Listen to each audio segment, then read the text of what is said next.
महाराज जी, महाराज जी, भगवत गीता में श्री कृष्ण जी ने कहा है, आप ऐसे लिख रहे हैं कि मैं जिस पे भी कृपा करता हूँ या जिससे भी प्रेम करता हूँ उससे उसका सब कुछ छीन लेता हूँ। मैं अर्थ, परिवार, सभी रिश्ते, नाम और प्रसिद्धि छीन लेता हूँ। फिर वो बिना शर्त मेरे पास आता है और मुझ में समा जाता है। महाराज जी, 1 साल से ऐसा ही महसूस हो रहा है कि सब कुछ बहुत तेजी से हो रहा है। परिवार और व्यवसाय सहित सभी लोग जिनका मैं समर्थन करता था वो बार बार मेरे विश्वास को धोखा दे रहे हैं। ऐसी स्थिति। देखो, ऐसा कोई ना समझे, गलत अर्थ मत लीजिए। अगर गलत अर्थ लेंगे तो कोई कोई भयभीत भी हो जाएंगे।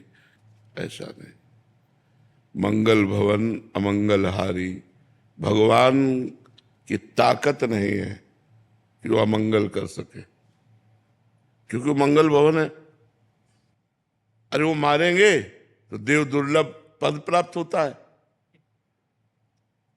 भगवान की ताकत नहीं किसी का मंगल कर सके। जैसे सूर्य की ताकत नहीं कि अंधेरा दिखा दे, क्योंकि जहां सूर्य रहेगा वहां अंधेरा नहीं हो सकता। ऐसे जहां भगवान का आश्रय हुआ वहां अमंगल नहीं हो सकता। तो जो भगवान ने कहा उसे समझना है। जब तक हमारी धन में प्रीति होती है, जब तक हमारी परिवार में प्रीति होती है, जब तक हमारी भोगों में रति होती है, तब तक भगवान से प्रेम नहीं होता। तो भगवान दो प्रकार से वो रति हटाते हैं। अगर विवेकवान है तो भगवान अंदर वैराग्य देकर हटा देते हैं, और अगर विवेक नहीं है तो फिर वो वस्तु ही हटा देते हैं, जिससे उसकी रति हटकर भगवान में पहुंच जाए। ये भगवान की कृपा होती है, ना कि भगवान के द्वारा किया हुआ कोई अमंगल विधान होता है। ऐसा कोई ना समझे। नहीं तो सबसे बड़े महाभक्त जिनके लिए भगवान ने कहा अहम भक्त पराधीनो असुतंत्र ईदिज, महर्षि दुर्वासा से कहा मैं भक्त के पराधीन हूं, वो महाराज अम्बरीश। अगर भगवान सबका धन छीन लेते हैं तो चक्रवर्ती सम्राट हैं, बात बनेगी नहीं। महान भक्त हैं। अगर भगवान का ये वचन है कि मैं जिस पर कृपा करता हूं उसका धन छीन लेता हूं, तो फिर अम्बरीश जी का धन छीना क्या? चक्रवर्ती सम्राट अम्बरीश जी। भगवान प्रकट हो रहे हैं स्वयं चक्रवर्ती सम्राट महाराज दशरथ जी के यहां।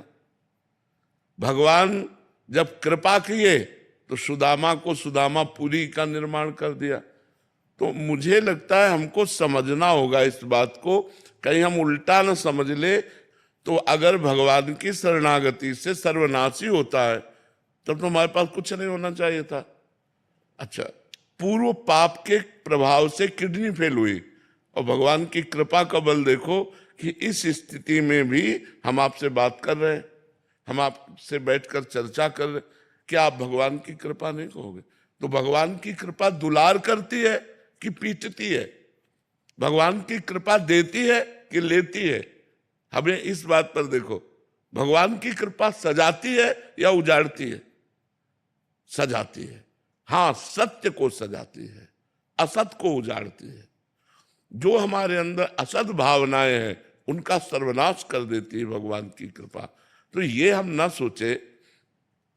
दो प्रकार से कृपा भगवान की तरफ ले जाती है, बहुत अच्छे से समझ लो।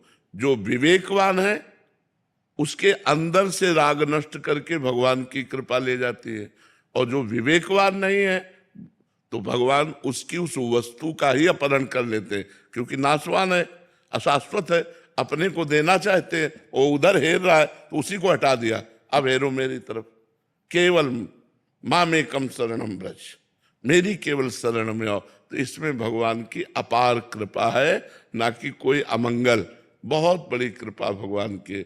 अच्छा, व्यापार न चलना, परिवार के लोगों का हमसे प्यार न करना, ये व्यवहार है पूर्व प्रारब्ध का। पूर्व प्रारब्ध। लाखों भक्तों में से ऐसे कितने भक्त होंगे जब भक्ति नहीं करते थे तो उनको उनको सुख सुविधाएं नहीं मिली, और जहां भक्ति शुरू की तो सुख सुविधाएं सब मिलना शुरू हो गई। भक्तों से आप पूछिए। तो अगर कहीं हमको ये भ्रम हो कि कृपा सब सुख सुविधा का नाश कर देती है, तो ऐसा हम मानने के लिए तैयार नहीं।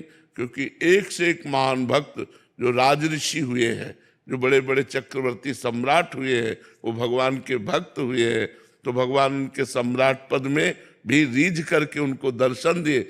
ऐसा कौन महात्मा जिसकी रक्षा के लिए सुदर्शन चक्र लगा हो? लेकिन अम्बरीश जी की सुरक्षा के लिए सुदर्शन चक्र लगा था। और अम्बरीश जी की रानियां थी, राजा थे, वो सारा वैभव था।